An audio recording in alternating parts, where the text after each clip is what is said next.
Hands, if any of you were present in that ceremony.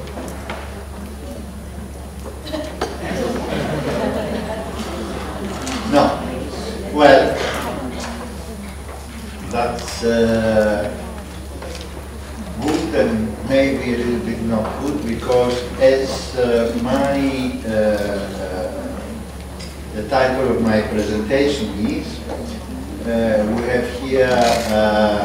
a presentation on regulatory developments. The regulation on claims goes back to 2006, and therefore I assume that some knowledge of that has come to your attention, and therefore I will only give a reminder of the basic rules, and I will concentrate more on the current regulatory situation and the ongoing and future developments in the area of health claims. So what we're talking here is about the regulation 1924 of 2006, and that was December. So it was at the end of 2006. So the regulation entered into force in the beginning of 2007 and became applicable from the 1st of July 2007. The regulation concerns voluntary claims. So what we are talking here is statements that the manufacturer is putting on the label voluntarily. Mandatory statements, that is, statements that are imposed by legislation, they cannot be considered as claims. You remember, for goods for special medical purposes, I said that for those products, you should have a statement that the product is for the dietary management of disease condition of a patient. That mandatory statement cannot be considered a claim, so it does not come under the claims regulation. So we are talking only about statements which are voluntary. The other important thing is that the rules regulate claims and not products. So if a claim is authorized, all is good. If a claim is not authorized, the claim is not allowed. It's not the product that it is not allowed. The product can be put on the market, but without a claim. So it's a very important distinction. And the claims apply to the food, to the nutrients, or to the substance of the ingredient in quantities as delivered to the final consumer. Again, the scope of the regulation, it concerns claims which are made in commercial communications, whether it is generic advertising or whether it is promotional campaigns, they would come under the claims regulation. But if you have dietary guidelines or advice by public authorities, these are not considered as claims and would not come under the regulation claims. Same way, publications in the press or scientific publications do not come under the regulation of claims. Trademarks. I hope you understand what I mean. A term like Slim Fast. it is a trademark which sounds very much like a claim. No, if you take my product, you are going to sleep fast. These are going to be considered as claims, and they are going to be allowed only if they are accompanied by a nutrition or health claim which complies with the regulation. But because brand names are things that take time to build, a very, very long transition period was given for those products, and it goes until 22. That is 2022. Until then, the trademarks that are assimilated to a claim can be used even if there is no relevant claim that has been authorized. Generic descriptors is another exemption. What is a generic descriptor? I don't know if in Thailand you had what we call digestive biscuits. It is a special biscuit that was marketed principally in the United Kingdom, but now it has spread practically in all Europe. And I can tell you that those biscuits, they do anything else but help you digest. So they are not digestive biscuits. But why do they call them like that? I don't know. But since it has been a descriptor of a product which the consumer does not understand as a claim, because as I said, they are fully aware, the consumers, that these biscuits will not help you digest. The same thing with tonic water. You know, you drink tonic water here, maybe with your gin or whatever, but you don't expect that it's going to tonify, you know. So these are generic descriptors. These have been have gained an exemption, provided that you apply for that exemption. For the moment, we have 4 requests that have been made: tonic water, cough drops, which are drops for when you have cough, etc., and you take something to soothe your throat. There is a particular Italian product which is very regional in Italy and nowhere else, which are called biscotti di salute. That means health biscuits, anything but health they are. And there was an attempt to pass as a generic descriptor probiotics. Why? We are going to see that probiotics have not succeeded in getting an authorization for any claim. Therefore, in order not to lose the term probiotic from the label, they decided to submit a request for recognition of the word probiotic as a generic descriptor. That means exemption from the submission to the claims authorization procedure. These 4 requests are there, but not the decision has been taken yet by the European Commission. The categories of foods for which claims are not allowed are foods which are not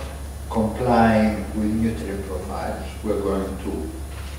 talk a little bit more about that.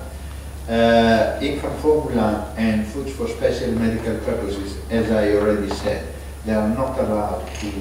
carry claims. And claims in general, especially health claims, are not allowed for alcoholic beverages for obvious reasons, because you don't want the promotion of these products. But they are only allowed for certain nutrition claims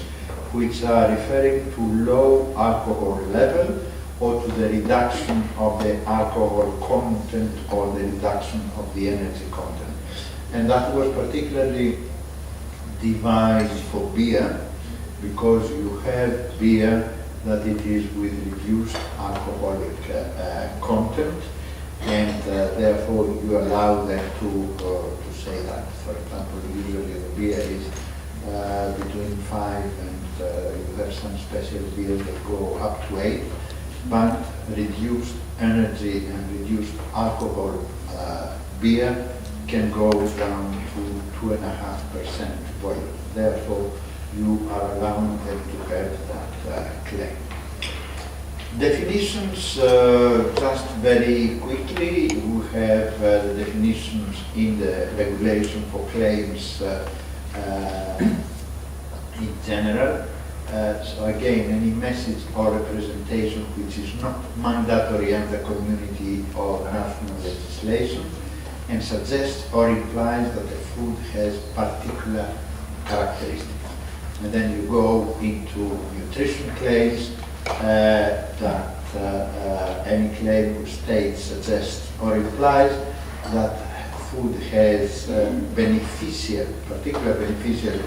nutritional properties because of its content or absence of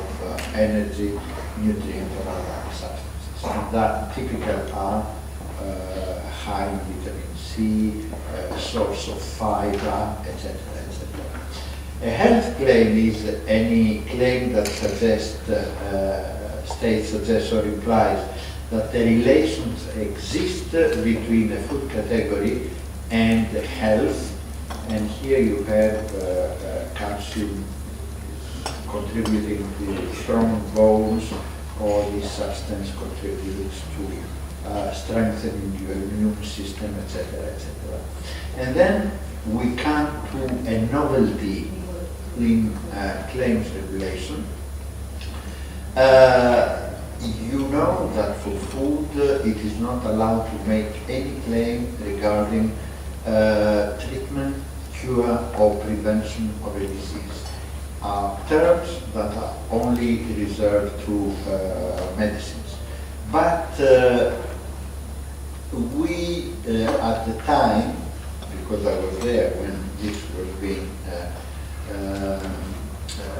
devised or elaborated, we thought that we could make a step and talk about a reduction of a risk factor of a disease.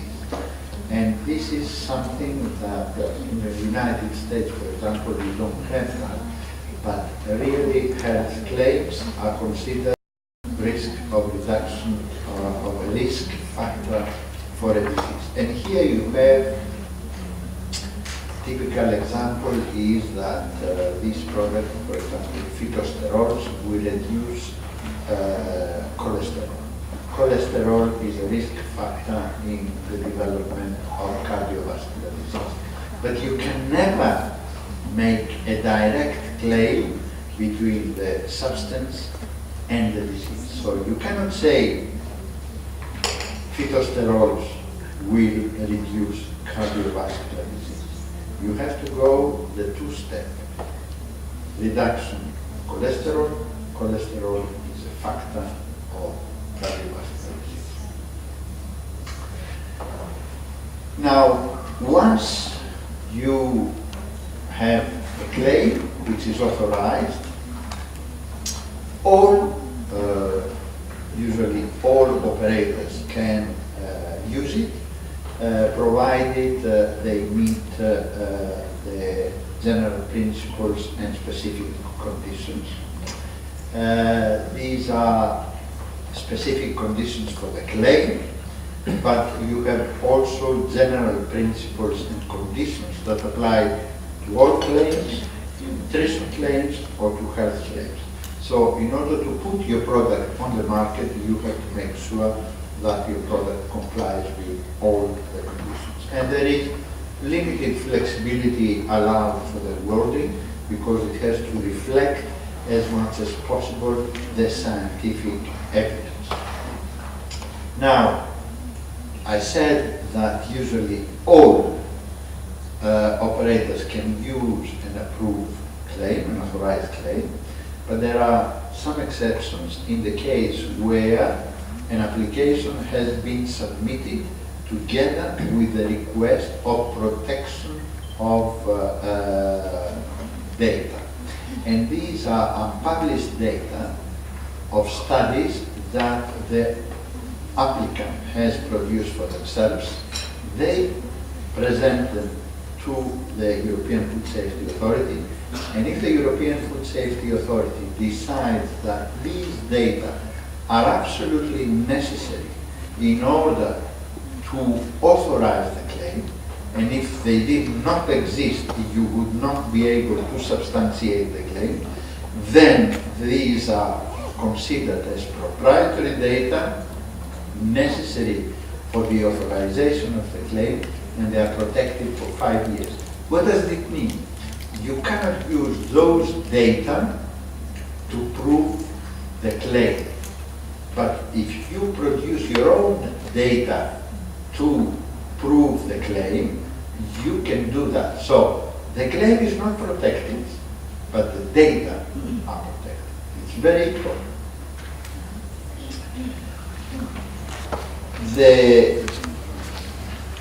All those things are explained, and we have interactive database, which is the EU Register of Claims. I recommend it to you very much. You are going to have the list of the permitted claims, you are going to have the list of the non-permitted claims, and you have useful additional information, especially for the operators. So you can, as I said, it's an interactive because you can put a word like vitamin C, for example. It will give you all the claims for vitamin C. You can select if you want the authorized, the non-authorized ones, etc. It's very, very nice database. So, what is the situation today? We have 30 permitted claims, which they have not moved since the beginning. So, originally we authorized 26, and then an addition of 4, and that has remained like that. But for the health claims, things have been moving all the time. So today, what we have is 265 permitted claims, of which 229 are function claims, 4 are function claims based on new data, 14 are reduction of risk factor claims, and 12 are claims for growth and development of children, but they are specific for children. We separate them, and they have a specific procedure for their approval, because what is necessary is, in order to substantiate those claims, to have data that are done from trials that are done with children. So you cannot extrapolate from adult data to children data. You also have 2,051 non-authorized health claims, and those have been not authorized for a variety of reasons. And in the EU register, you are going to find those reasons, either because the substance was not characterized, and we are going to talk about the different parameters this afternoon. We'll have a very long session about the process for authorization of claims, and we'll explain those. Or it can be that the claim effect was too general to be assessed, or that the claim, of course, was not substantiated scientifically. And we have also 2,098 claims which are called, of which 2,078 concern the tanker. Now, what does it mean on hold? That means that claims were submitted originally back in 2008, because at that time there was a deadline to submit the used claims at the time in the European Union. So we got those, and we have not finished the evaluation of all those for reasons that I will explain in a moment. So those remain on hold. And when we say on hold, it means that until they are fully assessed, they can be used on the basis that they were on the market before 2008. And of course, there are new submissions all the time, and for the moment there are 52 health claims which are under process. That means from the consideration or the evaluation of the scientific evidence by the European Food Safety Authority up to the authorization procedure by the regulators, which is the Commission and the member state. So, after all those years, and which are now nearly 10 years of the application of that regulation, we have some results. We have very few claims compared to those submitted that have been approved, about 10%. We have nutrient profiles which have not yet been established, and we have the consideration of claims on botanicals which is on hold. Now, there is an exercise of what we call a refit in the European Union, which is an evaluation of how the regulation has performed, do we need to change anything, etc., etc. And the specific refit evaluation for the regulation on claims concentrates on these two aspects: nutrient profiles, is it necessary to establish them, and consideration on botanicals. The nutrient profiles, what the regulation foresees is that the European Commission should have by 2009, January of 2009, established specific nutrient profiles which food or certain categories of food must comply with in order to be able to bear nutritional claims. Well, what do we mean by nutrient profiles? The term nutrient profile refers to the nutrient composition of a food or to the nutrient composition of a diet. While nutrition profiling is the classification of foods for specific purposes based on their nutritional composition. The use of nutrient profiles has been variable. The private sector, in the absence of any community regulations, have used it for healthy food logos, for setting targets for reformulation, and for self-regulating advertising to children. While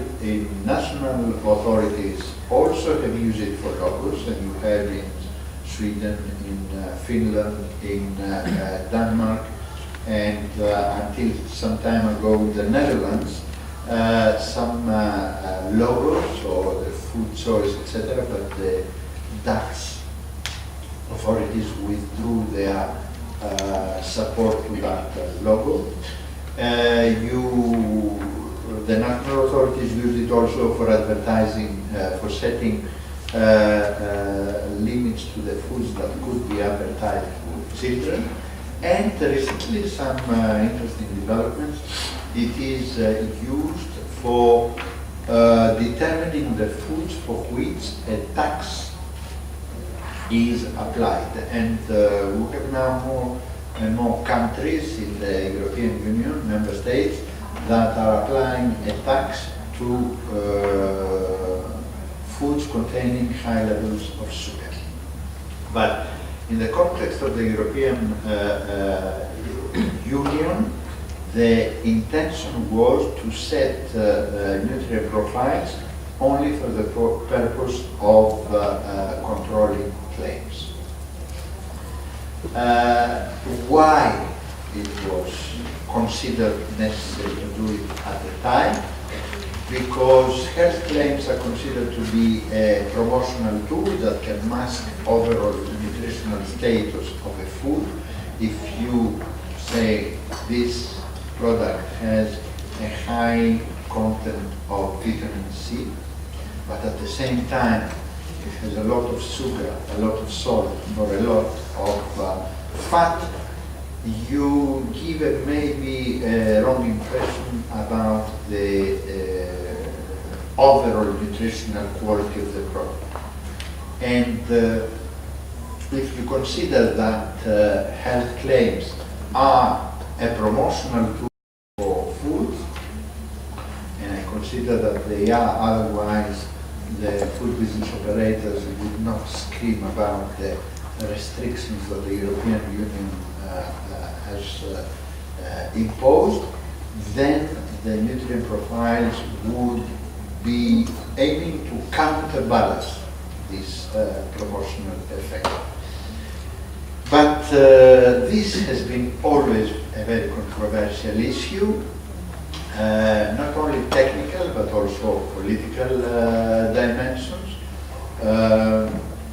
There has been political opposition expressed by various groups in the European Parliament. Has also been a fight between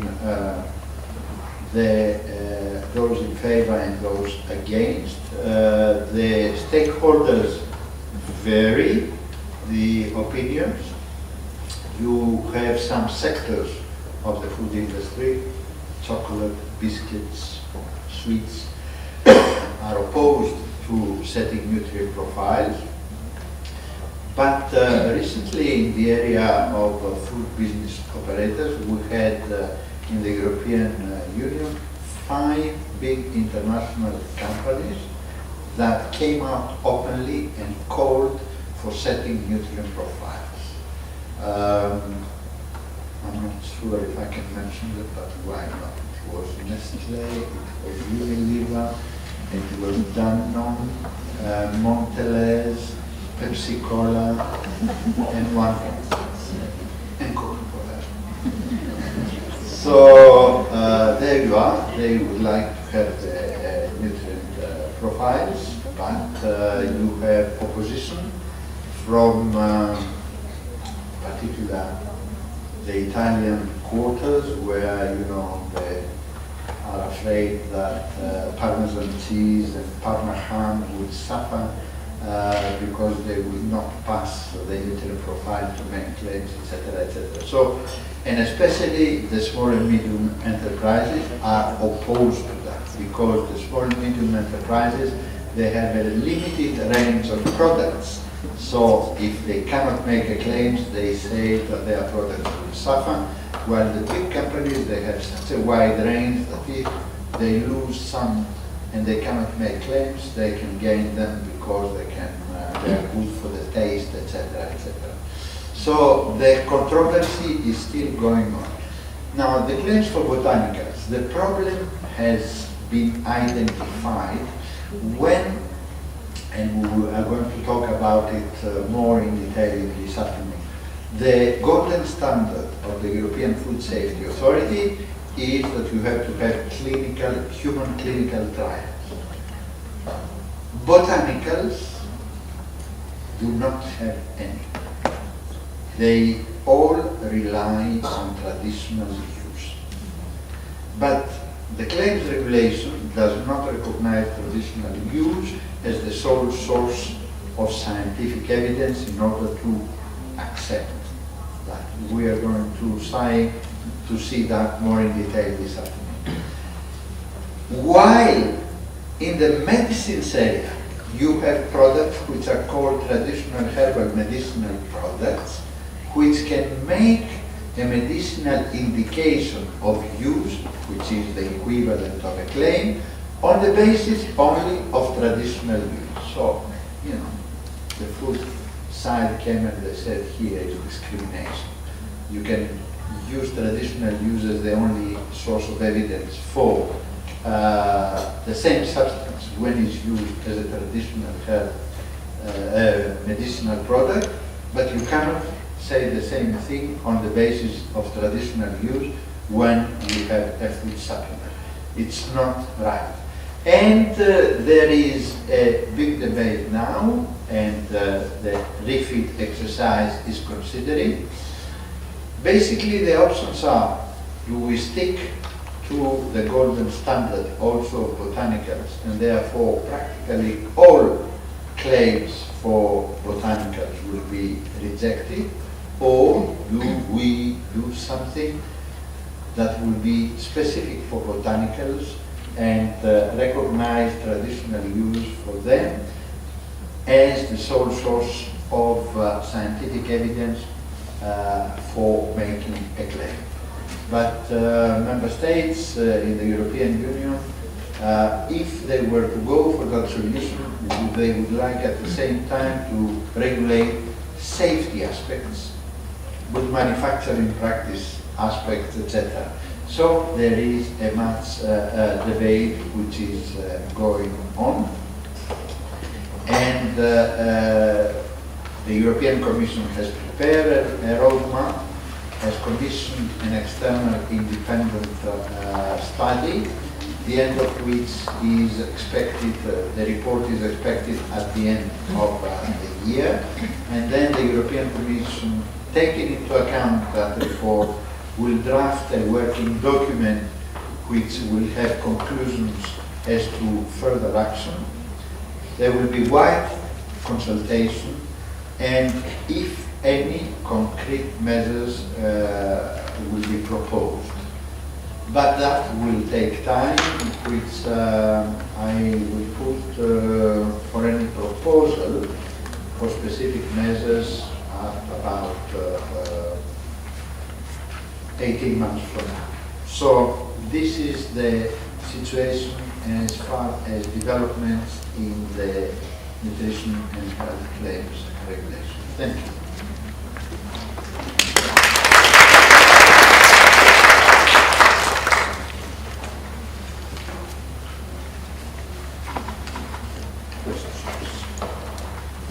Could we take one question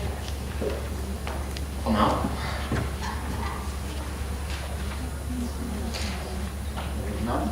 No? Everything was clear. Okay. Thank you again, President. So again, like for the first session, we are going to now hear about the same subject, but in Thailand. So let me open the presentation.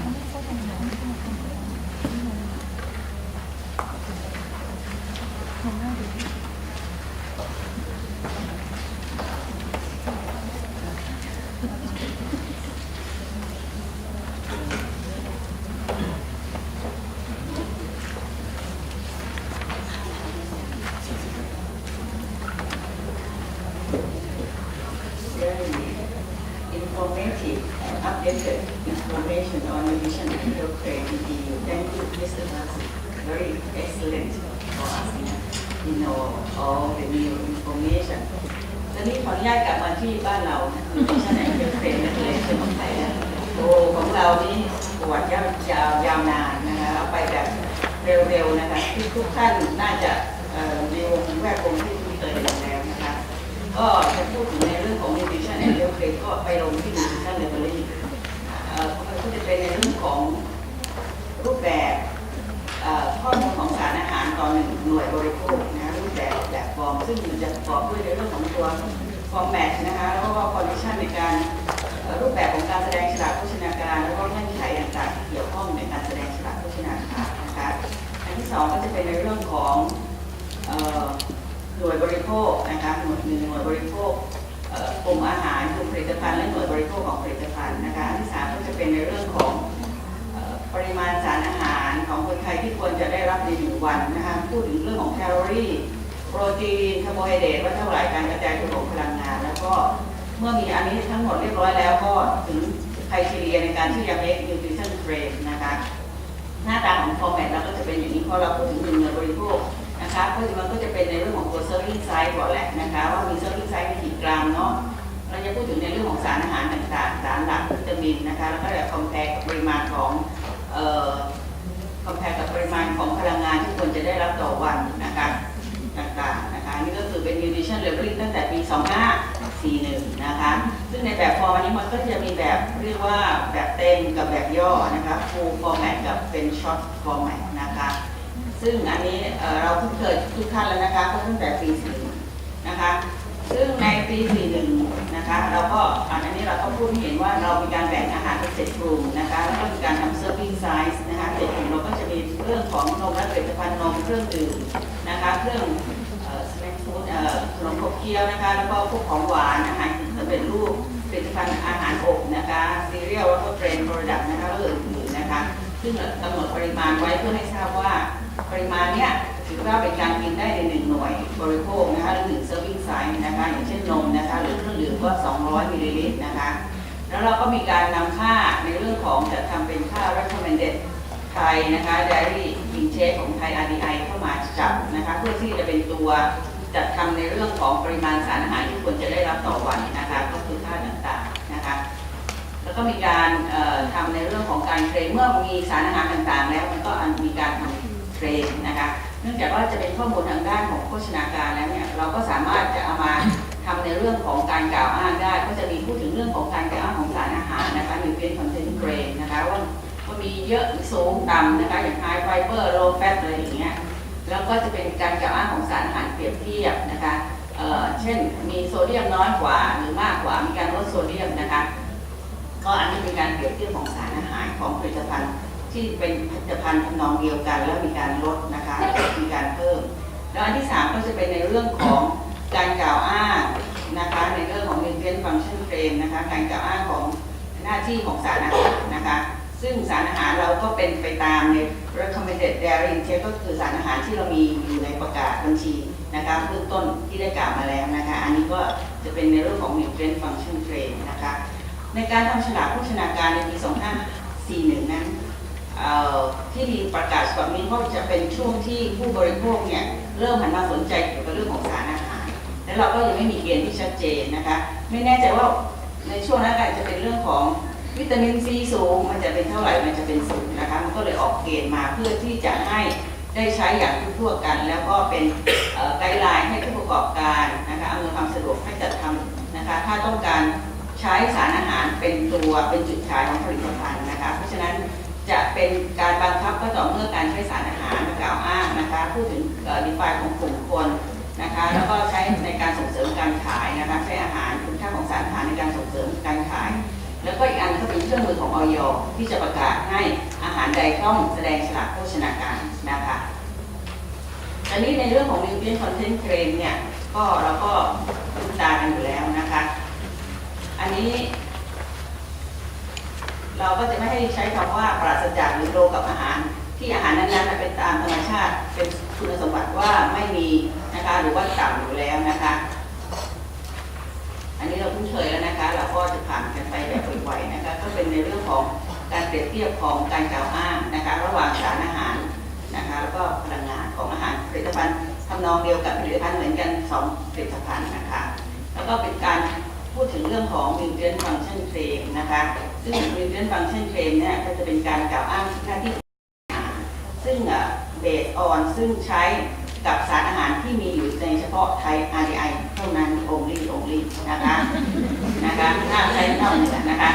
รู้สึกดีใจใช่ไหมคะปัจจุบันก็มีอยู่29เคลมนะคะของสารอาหารที่เราให้ใช้แล้วนอกจากนั้นเราให้เรื่องหัวเราะเราให้เนาะแต่ว่าเดี๋ยวเราไปดูว่ามันมีอะไรที่เราให้ได้นะคะแล้วก็นะคะอันนี้ก็นอกจากนั้นนะคะจากที่เราได้เคลมเราก็ต้องบอกว่าชุดควรจะกินอาหารให้หลากหลายกินอาหารให้หลากชนิดในปริมาณและสัดส่วนที่เหมาะสมนะคะอันนี้จะเป็นถ้ายูมีเคลมนะคะอย่างเช่นว่าแคลเซียมมีส่วนสำคัญสำหรับมีส่วนเป็นปัจจัยสำคัญในการสร้างกระดูกและฟันก็ต้องมีควรกินอาหารให้หลากหลายเป็นสัดส่วนที่พวกผัก5 หมู่อะไรอย่างเงี้ยยาวๆเนี่ยนะคะเป็นคำที่เราให้ใช้เพราะว่าการว่าจะไปกินอาหารอย่างใดอย่างหนึ่งมีการเฉพาะแต่จริงๆเราเน้นในเรื่องของการกินอาหารให้ครบหมู่นะคะแล้วก็มีความหลากหลายนะคะ แต่นี่ก็คือ positive claim ของเราที่มีณปัจจุบันก็คือ 29 nutrient นะคะว่าเราให้เคลมอะไรได้บ้างนะคะคิดว่าทุกท่านก็คุ้นเคยกันนะคะเนื่องจากว่ามันมีการอนุญาตมานานพอสมควรแล้วนะคะแต่ตอนนี้ในเรื่องของการแสดง nutrient function claim เนี่ยถ้าในเรื่องของผลิตภัณฑ์เป็นหน่วยบริโภคนี่ก็คือในเรื่องของ nutrient profile ถ้าองค์ประกอบของสารอาหารในหน่วยบริโภคนั้นประกอบด้วยปริมาณไขมันทั้งหมดมากกว่า 13 กรัมหรือนะคะไขมันอิ่มตัวมากกว่า 4 กรัมหรือคอเลสเตอรอลมากกว่า 60 มิลลิกรัมหรือโซเดียมมากกว่า 360 มิลลิกรัมนะคะถ้าเราจะโชว์เรื่องของ nutrient function claim เนี้ยให้ไหมให้ค่ะก็ให้เนาะถึงมันจะเยอะมันจะดูไม่ดีก็ให้แต่นะคะนี่ก็คือตัวอย่างที่ให้ก็สมมติว่าอันนี้เป็น ready to eat soup นะคะจะมีโซเดียมอยู่140 มิลลิกรัมต่อเซอร์วิงเพราะฉะนั้นเขาจะเคลมได้แหละว่าตัวนี้มันเป็นโลโซเดียมนะคะแต่ณขณะเดียวกันเองเนี่ยเขาก็มีตัวต้นแฟตที่ 14 กรัมนะคะเขาก็ต้องโชว์คำว่าโลโซเดียมนะคะเขาก็ต้องเคลมแน่นอนเพราะว่ามันเป็นโลโซเดียมเขาต้องเคลมได้ว่าโลโซเดียมแต่เขาต้องบอกตัวที่มันมากกว่านะคะคือมีคำว่าตัวต้นแฟตคือปริมาณไขมันทั้งหมด 14 กรัมต่อหน่วยบริโภคคือ 200 กรัมนะคะซุปนะคะเราหน่วยบริโภคที่ 200 กรัมนะคะเพราะฉะนั้นคำว่าโลโซเดียมเนี่ยขนาดตัวอักษร1 นิ้วตัวต้นแฟตก็คือครึ่งนิ้วนะคะเป็นครึ่งหนึ่งนะคะที่จะเคลมก็ต้องอยู่ติดกันนะคะในเมื่อโปรไฟล์ของตัว product ไม่ได้เหมาะสมทั้งหมดนักนะคะก็ยอมรับได้ระดับหนึ่งก็ต้องมี disclaimer ว่าตัวต้นแฟตเท่าไหร่ไม่ใช่กินแต่เรานี่โลโซเดียมกินเลยโอ้แต่แค่ 14 กรัมก็ให้ consumer เปรียบเทียบเอาเองว่าจะรับประทานโลโซเดียมพร้อมกับ high fat content หรือไม่นะคะอันนี้ก็ให้ข้อมูลนะคะทำได้แต่เวลาเราทำเราก็จะทำดีกว่านี้นะคะจากถ่ายข้อมูลของฉลากโภชนาการในปี 2541ที่เรามีการอนุญาตมานะคะมีข้อหนึ่งบอกว่าจะมีการแสดงฉลากโภชนาการตามที่อย.กำหนดนะคะพอมาถึงปี 2550นะก่อนปี 2550 ก็คือปี 2005 ประมาณ 2 ปีก่อนมีการออกประกาศฉบับเรื่องของการแสดงฉลากโภชนาการสำหรับอาหารกลุ่มอาหารขบเคี้ยวนะคะเรามีประเด็นในการเซอร์เวย์พบว่าเด็กไทยนะคะอายุประมาณ 1-14 เนี่ยน้ำหนักเกินหรืออ้วนขึ้นประมาณ 38%นะ 38% แล้วก็รัฐบาลก็หาทางที่จะทำให้เด็กเหล่านี้คุณภาพชีวิตในอนาคตดีขึ้นก็คือไม่เป็นโอเบไม่โอเวอร์เวทนะคะในปัจจุบันก็มีการ intervention เข้าไปในหลายๆรูปแบบอันนึงเขาก็ให้ทางอย.เนี่ยช่วยนะคะทำเครื่องมือซึ่งเราได้รับความร่วมมือจากทางสถาบันโภชนาการนะคะช่วยในการเซอร์เวย์วิจัยต่างๆออกมาก็พบว่าในกลุ่มอาหารที่เป็นขบเคี้ยวนะคะมีการกินมากๆดูจากไหนเพราะว่าเก็บมาจากถังขยะนะคะเพราะว่าโอ้ถังขยะนี่แถวหน้าเรียนต้องมีแต่อาหารพวกนี้ทั้งนั้นเลยนะคะเอาละค่ะก็มี5 กลุ่มเดียวบอกเราเลือกปฏิบัติอันนี้เราก็บอกเลยนะคะว่าเราเลือกปฏิบัติจากข้อมูลที่มีนะคะเพราะฉะนั้นเราก็เลยไปเก็บข้อมูลมานะคะทางสถาบันก็ช่วยทำออกมาก็ปรากฏว่าจะมีอาหาร5 กลุ่มนี้นะคะที่อยู่ในถังขยะเยอะแล้วก็เลยคิดว่ามีอำนาจข้อหนึ่งที่สามารถให้อย.ทำบังคับได้นะคะแต่ตอนนี้จะทำบังคับแบบเดิมก็อ่านไม่รู้เรื่องนะเซอร์เวย์มาเหมือนกันอ่านฉลากโภชนาการไม่รู้เรื่องนะคะเขาก็เลยไปทำรูปแบบใหม่ที่เขาเรียกว่า GDA นะคะตัว GDA เนี่ยก็จะมาโชว์นะคะในเรื่องของพลังงานน้ำตาลทั้งหมดนะคะไขมันทั้งหมดแล้วก็เกลือนะคะแสดงต่อหน่วยบรรจุภัณฑ์ไม่ใช่หน่วยบริโภคแล้วนะคะต้องสับสนกันเนาะนะคะก็แสดงอันนี้บังคับกับในอาหารทั้ง5 กลุ่มนั้นนะคะต่อมานะคะก็โอเคก็บอกนิดนึงว่าอาหาร5 กลุ่มมีอะไรบ้างนะคะชัดเจนขึ้นนะคะเพื่อความชัดเจนนะคะก็มีการบังคับใช้นะคะแล้วก็จาก GDA อันนี้ก็จะมีเครือข่ายนะคะเครือข่ายที่ห่วงใยทางด้านสุขภาพต่างๆเช่นทางสมาคมโภชนาการแห่งประเทศไทยนะคะสถาบันโภชนาการมหิดลนะคะสมาคมเบาหวานสมาคมโรคไตก็เอาตัว4 bullet ของเราเนี่ยไปเผยแพร่นะคะไปใช้ด้วยกับตัวอาหารเพื่อที่จะช่วยส่งเสริมนะคะคุณภาพในแง่ของการเลือกซื้อผลิตภัณฑ์กับผู้บริโภคนะคะก็จะเป็นแบบนี้นะคะจะมีเรื่องของโลโซเดียมเน็ตเวิร์กอะไรเงี้ยที่ท่านที่ผ่านมาเมื่อ 2-3 ปีที่ผ่านมาก็จะเห็นเยอะมากเพื่อที่จะรณรงค์ให้รู้จักอ่านฉลากโภชนาการแบบย่อเป็นนะคะนอกจากจะมี4 ตัวนี้แล้วจะต้องมีฉลากโภชนาการแบบย่ออยู่ด้วยนะคะโอเคนะคะ ต่อมาก็มันก็เป็นข้อความเป็นข้อมูลอ่านก็ไม่รู้เรื่องอีกนะคะเพราะฉะนั้นตรงนี้เองก็ยังมีปัญหาในเรื่องของการเพิ่มขึ้นของทุกโภชนาการนะคะทุกโภชนาการต่างๆก็ยังมีเพิ่มขึ้นมากมายก็มีข้อมูลออกมาอีกนะคะกินอาหารที่ไม่เหมาะสมนะคะท่านนี้มาจากทางคณะอนุกรรมการมาจากกรรมการอาหารแห่งชาตินะคะกรรมการอาหารแห่งชาติเป็นผู้วางในเรื่องของตัว policy นะคะเกี่ยวกับเรื่องของความปลอดภัยทางด้านอาหารและโภชนาการนะคะก็คิดว่าเราควรจะต้องมาทำในเรื่องของส่งเสริมโภชนาการเพื่อส่งเสริมคุณภาพชีวิตที่ดีขึ้นนะคะโดยมอบให้กับทางอย.ช่วยทำนะคะร่วมกับทางสถาบันโภชนาการนะคะก็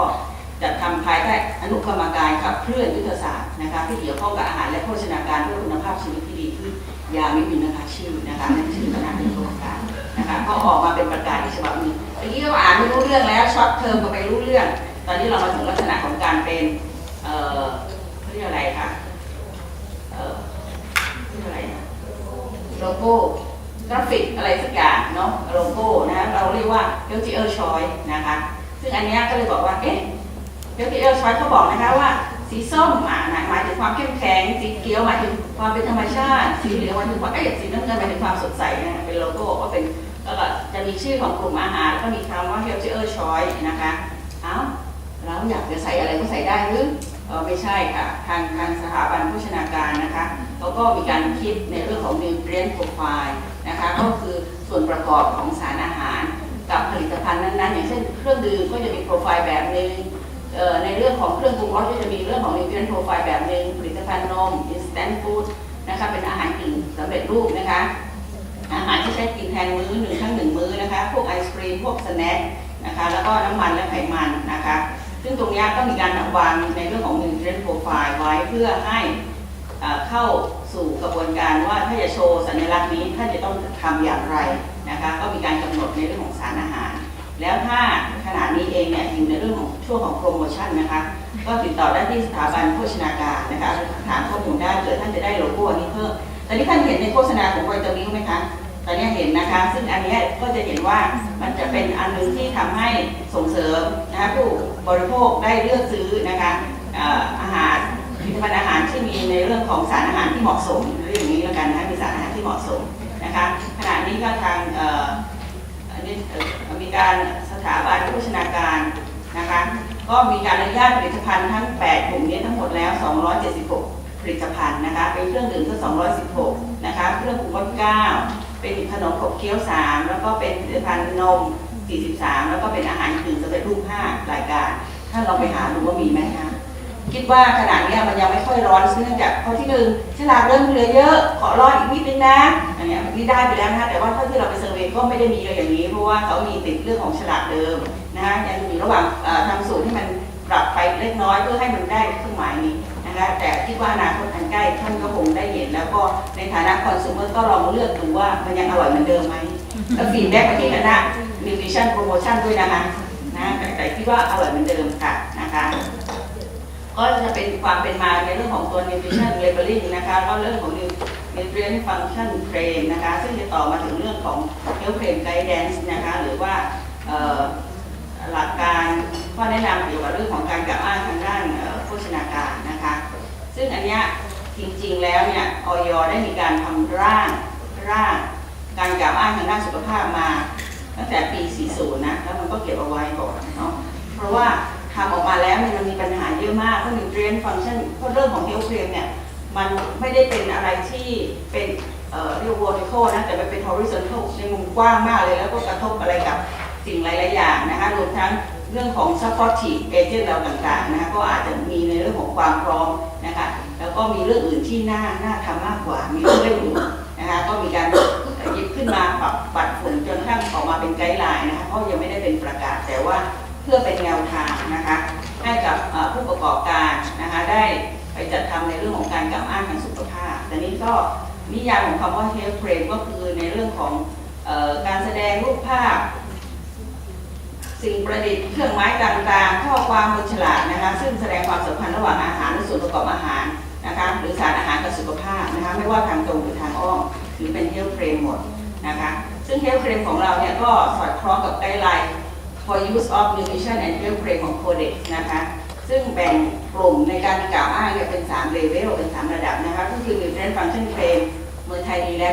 29นะคะ29 อันซึ่งต้องไปตาม nutrient ตามไทย RDI เท่านั้นนี่ใช่ไหมคะ only แล้วหัวเราะเลยเนาะอันนี้เราก็มีอีกอันนึงก็คือ other function claim นะคะอะไรก็ได้ที่นอกเหนือตรงนี้ก็มาอยู่ที่ other function claim เปิดค่ะเปิดนะคะท่านที่อยากยื่นนะคะเตรียมยื่นได้เลยนะคะ other function claim รองรับนะคะถ้าอยู่นอกเหนือ nutrient ตรงนั้น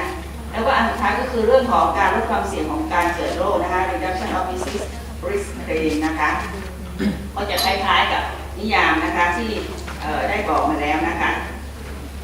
ก็อันแรกนี่ก็คือเรื่องของ nutrient function claim มันก็จะเหมือนของเดิมนะคะก็คือการแสดงสรรพคุณประโยชน์เกี่ยวกับบทบาทของสารอาหารที่มีผลต่อสรีรวิทยาด้านการเจริญเติบโตการพัฒนาหรือการกระทำหน้าที่ตามปกติของร่างกายเหมือนของเดิมนิดหนึ่งนะคะ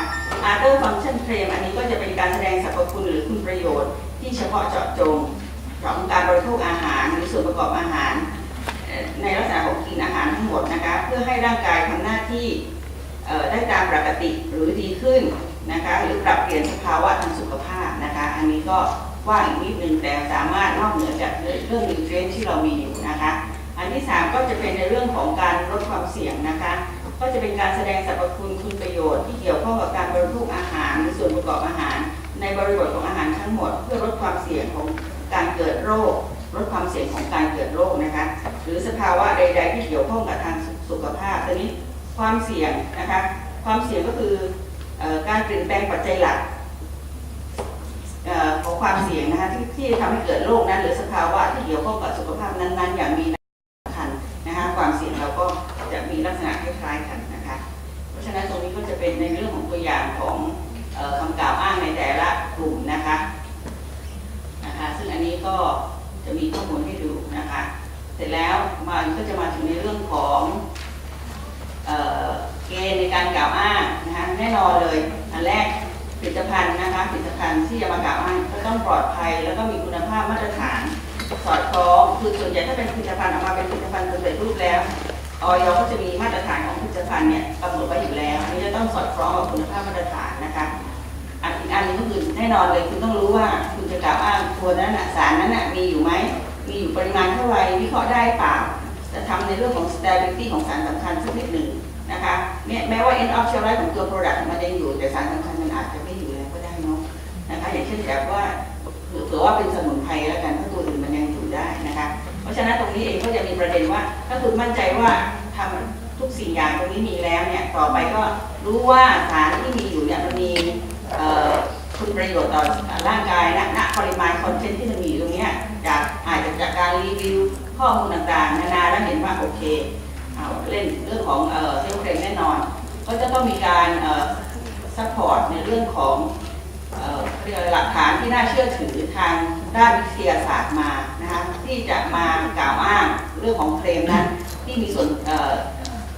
เกี่ยวข้องกับทางด้านสุขภาพนะคะเพราะฉะนั้นไอ้ตรง based on current relevant scientific substantiation ตรงนี้เป็นความน่าเชื่อถือที่จะเอามาซัพพอร์ต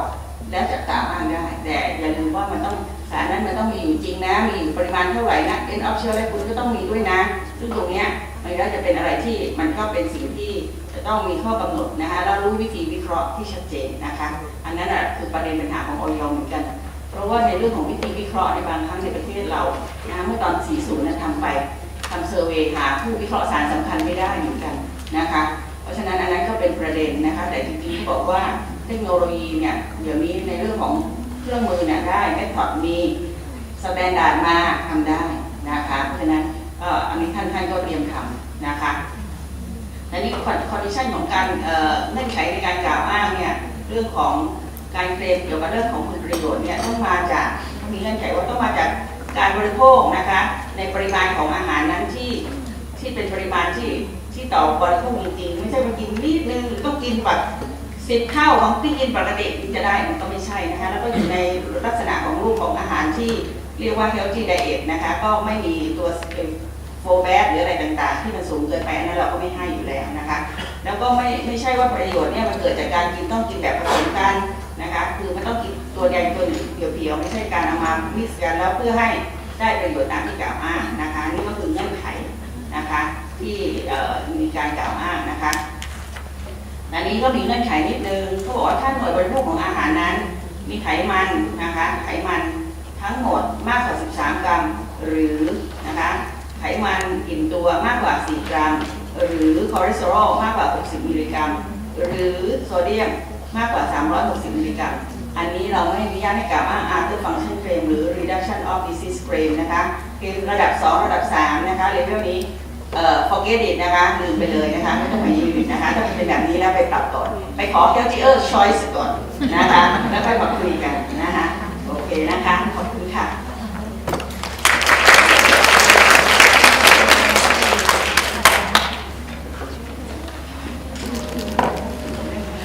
Okay, thank you very much. That was actually a little bit quicker than expected. So it's very good. No, it's very good. More time for questions there. Questions and discussion.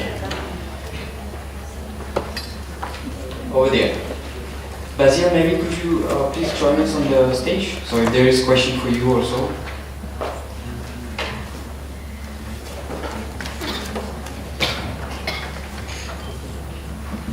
ค่ะอยากจะสอบถามเรื่องตารางโภชนาการของประเทศไทยอะค่ะถ้าสมมติว่าสินค้าเราอะค่ะขายทั้ง2ตลาดคือทั้งไทยและทั้ง EU แต่ว่าเน้นไปทาง EU มากกว่าทีนี้ค่ะทางมาร์เก็ตติ้งเนี่ยอยากจะให้แสดงฉลากเป็นของ EU อย่างเงี้ยทำได้ไหมคะแต่ว่ามีขายในไทยด้วยอาหารเราไม่ได้อยู่ในกลุ่มอาหารที่ต้องแสดงฉลาก Okay, can I translate the question first? The question is on the table for nutrition information. If one product is sold both in Thailand and in Europe, and the question is if the consumers would like to use the table which is more used in Europe, what the Thai FDA will say.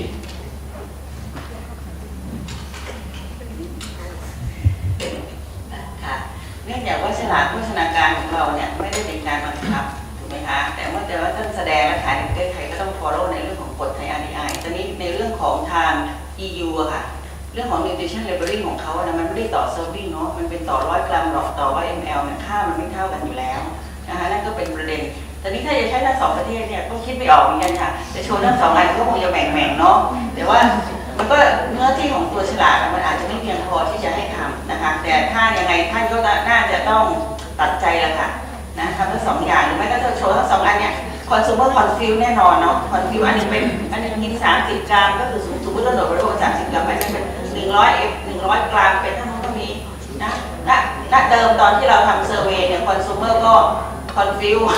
ยังอ่านไม่รู้เรื่องอยู่ดีเลยนะคะเพราะฉะนั้นตรงนี้เองก็คิดว่าเวลาที่เราทำขายที่ประเทศใดขณะนี้มันไม่มีนโยบายที่จะ harmonize นะแม้แต่ในอาเซียนในเรื่องของตัว nutrition labeling เองก็ไม่ได้ harmonize เนื่องจากค่า recommended dairy intake เนี่ยมันไม่เท่ากันนะคะถึงแม้ว่ามันจะใกล้เคียงกันแต่มันก็ไม่เท่ากันนะคะมันบ้านเรา 1.2 ในอาเซียนอาจจะเป็น 1.0 หรือเป็น 1.4 เป็นอย่างนี้ยังหากันไม่ได้เลยแพทเทิร์นฟอร์มก็ยังหากันไม่ได้เพราะฉะนั้นอันนี้มันนอกเหนือในเรื่องของตัว safety นะหรือ requirement มันเป็นเหมือน extra ขึ้นมาในเรื่องของตัว nutrition requirement ก็ขอรับไว้แล้วกันแต่ยังมองไม่เห็นทางเนาะคือตอนนี้ค่ะในตลาดนะคะเราเจอแบบของคู่แข่งเขามีตารางของ EU ขายอยู่แต่ในไทยนั่นแหละนะคะซึ่งเหมือนทางเราก็รู้สึกว่าเราอยากจะใส่ตารางโภชนาการเหลือเกินแต่ว่าเราก็อยากใส่ EU บ้างเหมือนกันแต่ว่าเราก็กลัวมันจะผิดก็เลยมาถามอย่างนี้ค่ะเพราะว่าจริงๆตารางโภชนาการมันก็ช่วยส่งเสริมการขายระดับหนึ่งนะคะแล้วของ EU เนี่ยมาร์เก็ตติ้งเขาก็มองว่ามันอ่านง่ายกว่าเพราะมันเปิด100 กรัมอะไรเงี้ยค่ะขอบคุณค่ะเรากำลังจะแก้ไขเรื่องของฉลากโภชนาการนะในอนาคตอันใกล้แต่เราไม่คิดว่าเราจะเปลี่ยนรูปแบบฟอร์มนะอันนี้ก็คงจะต้องรับไว้นะคะไม่ทราบว่าอันนี้แบบเปิดฟอร์มที่ถือว่าไม่ทราบว่าทางอาจารย์หรือว่าทางท่านที่ปรึกษาจะมีข้อมูลอะไรเพิ่มไหมคะ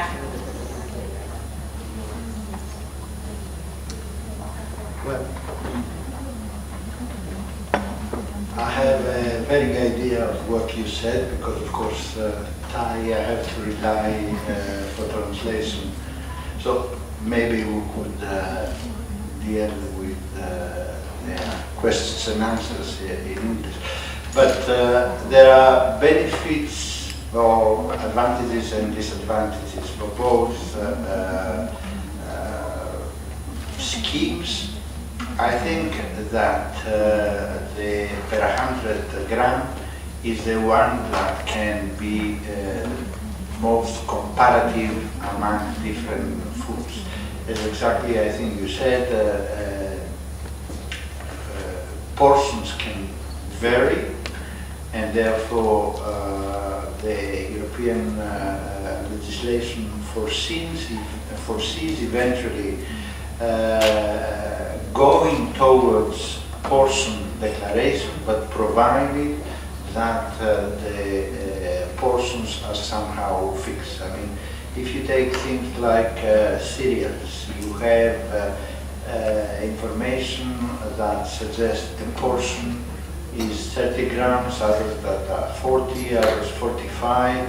A yogurt you can have from 80 to 200 pots served as for consumption in one group.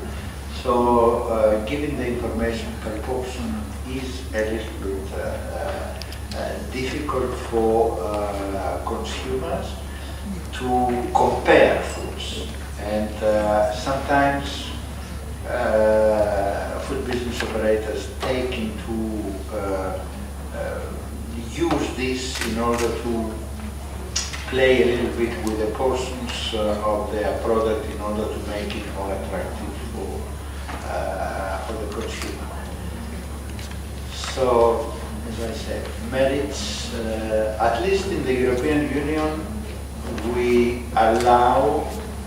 the statement of both. The per portion is voluntary,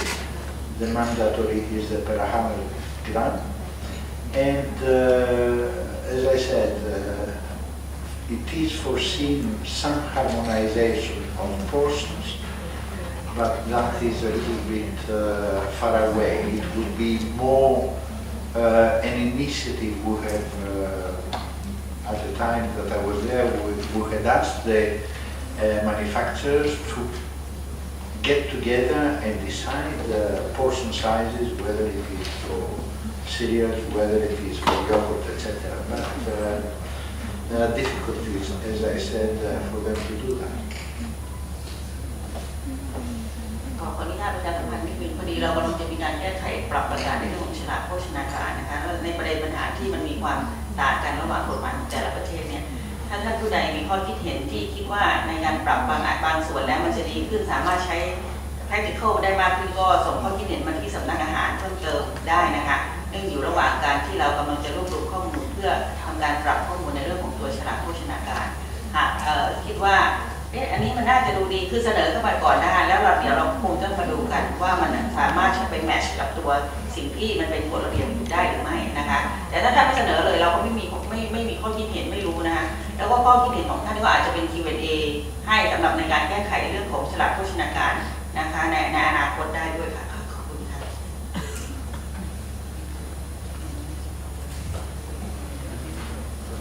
Yes, over there first. Yeah. ขออนุญาตเรียนถามพี่มาลีนะคะ คือในฐานะผู้บริโภคชอบดูฉลากที่พี่บอกว่าอาหารถ้าตามธรรมชาติแล้วมันไม่มีก็ไม่สามารถเคลมได้อย่างเช่นเดินตามชั้นในซูเปอร์มาร์เก็ตเนี่ยจะเห็นว่าน้ำมันพืชบางชนิดน่ะเลเบลไว้เลยว่าปราศจากคอเลสเตอรอลอย่างนี้ถูกไหมคะทำได้ไหมคะก็ไม่ได้อะค่ะมีข้อบทลงโทษมีบทลงโทษเรื่องฉลาดนะ6 เรื่อง 10นะคะปรับประมาณ 10,000 ถึง 30,000 บาทหรืออะไรประมาณนั้นนะคะแต่นิดนึงว่าตอนนี้ในเรื่องของตัวเลเวลของอาหารบางกลุ่มเนี่ยเราปรับเปลี่ยนวิธีการปฏิบัติจากการกำกับดูแลซึ่งต้องดูฉลากหมดเลยเดี๋ยวนี้แล้วก็ให้ผู้ประกอบการไปจัดทำฉลากเองนะคะเราก็ลดในเรื่องของความล่าช้าในการตรวจฉลากเจ้าหน้าที่เรายอมรับว่าเราล่าช้าเราก็เลยบอกเราก็มีประกาศเรื่องฉลากอยู่แล้วเรามีแบบฉลากอยู่แล้ว just follow it นะคะก็ follow ไป follow มาเรื่องอะไรงอกขึ้นมาเกิดนะคะอันนี้ก็ทำเป็นเรื่องร้องเรียนเข้ามาได้นะคะเรื่องของปรับฉลากที่เราชอบนะไม่ได้เหนื่อยมากเลยไม่ต้องพิสูจน์ทราบเยอะนะคะพี่มาลีคะขออีกหนึ่งคำถามคืออย่างนี้ชอบดูโฆษณาด้วยน้ำมันไม่ใช่นมถั่วเหลืองบางยี่ห้อโฆษณาว่าประกอบด้วยกรดอะมิโนจำเป็นถูกไหมคะ อมูลอาจจะแบบไม่ครบถ้วนนะคะอันนี้อาจจะต้องดูข้อมูลทั้งหมดนะคะไม่ใช่ข้อความใดข้อความหนึ่งเวลาดูในเรื่องของตัวโฆษณามันต้องดูเป็นคอนเทนต์ทั้งหมดนะคะจะถามว่าเขามีไหมปริมาณมันมากพอที่จะเคลมไหมมันไม่ได้นะคะเนื่องจากโปรตีนถ้าเป็นประเภทอาหารบางกลุ่มอย่างนมถั่วเหลืองเรากำหนดไว้แค่โปรตีน2 กรัมซึ่งมันไม่ได้มี requirement ในเรื่องของการให้เป็นเรื่องของสารอาหารนะคะเพราะฉะนั้นอันนั้นเราต้องดูในคอนเทกต์ต่อไปนะคะว่ามันเป็นอะไรยังไงแต่ถ้ามันไม่ถูกก็อย่างที่ว่าค่ะก็เราก็จะได้เงินเพิ่มเนาะในเรื่องของการปรับค่าฉลากการขอบคุณค่ะ คุณนี่ เดี๋ยวว่ามันช้าเนาะ Other questions or comment? I think the gentleman here had another question. สวัสดีครับไม่ทราบว่าเรามีข้อกำหนดเกี่ยวกับการขอผลิตภัณฑ์กลูเตนฟรีหรือยังครับณปัจจุบันนี้ กลูเตนฟรีเหรอคะมีแล้วค่ะประกาศออกไวๆนี่เองเหมือนกับของ EU เลยแต่ให้คำเดียวกลูเตนฟรีที่20น้อยกว่า20 มิลลิกรัม พี่โอเค นะคะต่อกิโลคือ ppm แต่ว่า very low อะไรอย่างเงี้ยเราไม่มีเรามีคำเดียวกลูเตนฟรีค่ะขอบคุณค่ะ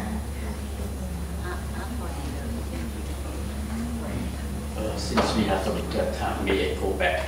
to the first session about the pesticide limit of infant food. This is mentioned that level should not exceed 0.01 milligram per kilogram per active substance. What is the active substance exactly? The pesticide regulation as is applicable in the European Union includes a list of substances which would be the active substance of the product. I mean, it is not brand names that you regulate, but each product has a specific composition that might comprise one or more active substances. I can look into the list, I can access the regulation, but they are very peculiar and long chemical names which I will not be able to reproduce out of memory. So this means the active substance is added into food. No. What it means is that there not be any residues in food of those substances. Because when you use the pesticides, the pesticide finds somehow its way in a final product as a residue, and therefore the values that are there are residues from the use of pesticides during the production or the harvesting of the food, right? So my point is just don't clearly understand why not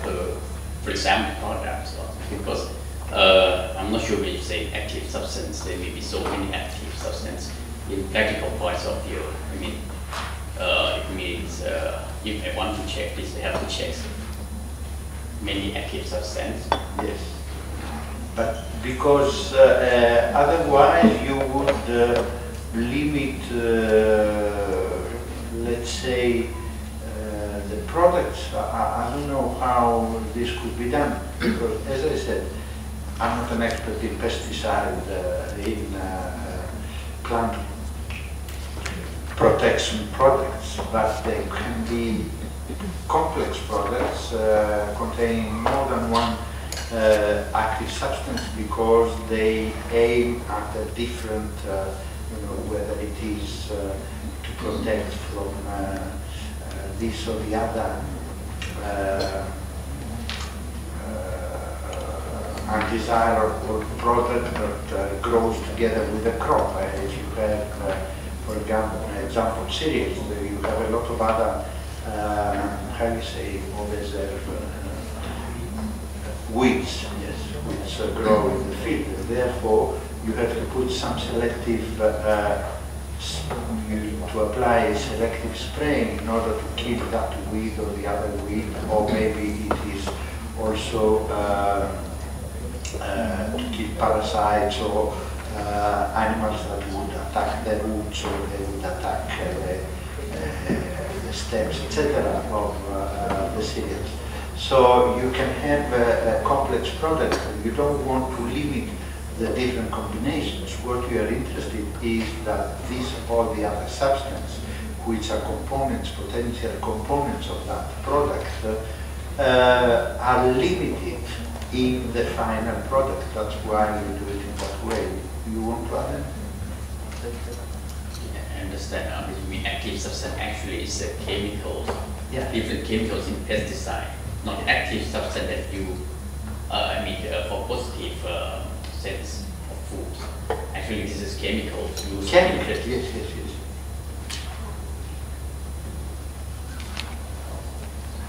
Is there any other question? One more before lunch? Yes, here.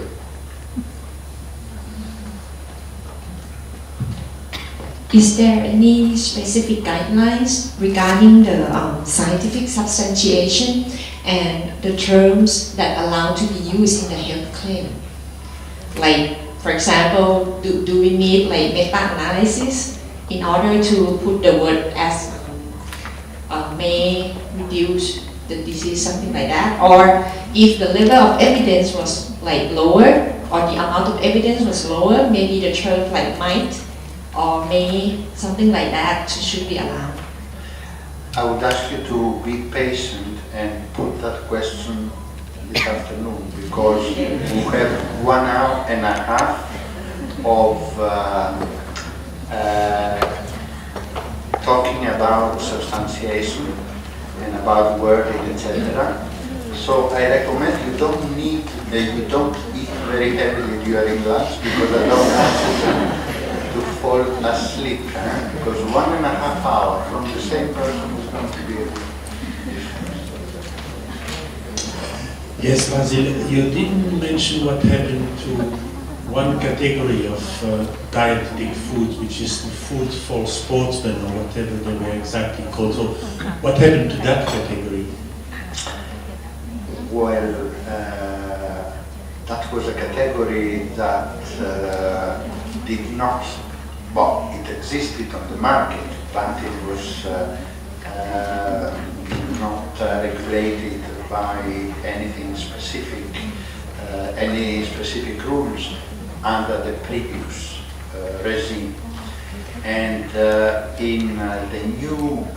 under the new regulation, has been no recognition of the category for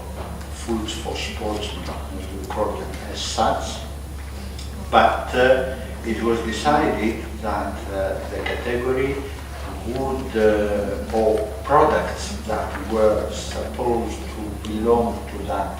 group of products, would be regulated under the claims regulation. And therefore, until now, I think there are 2 or 3 claims that have been authorized for products that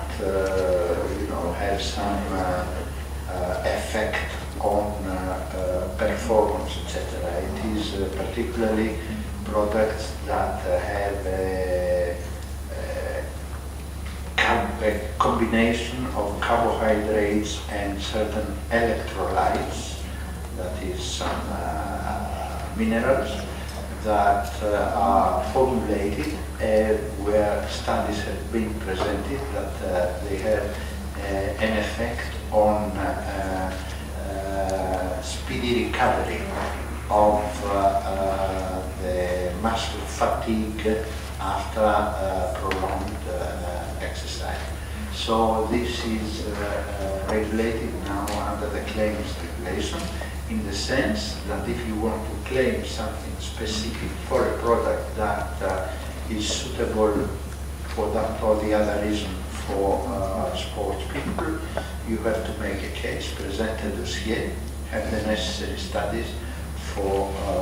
authorization or not of the claim. One more question.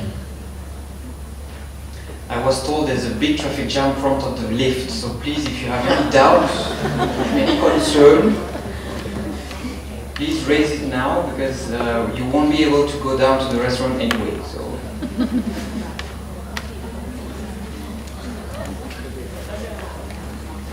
Everything was clear. Stairs, yeah, it's the 7th floor, so if you want some exercise, we're going down to the 2nd floor for lunch, so there's a little bit of exercise.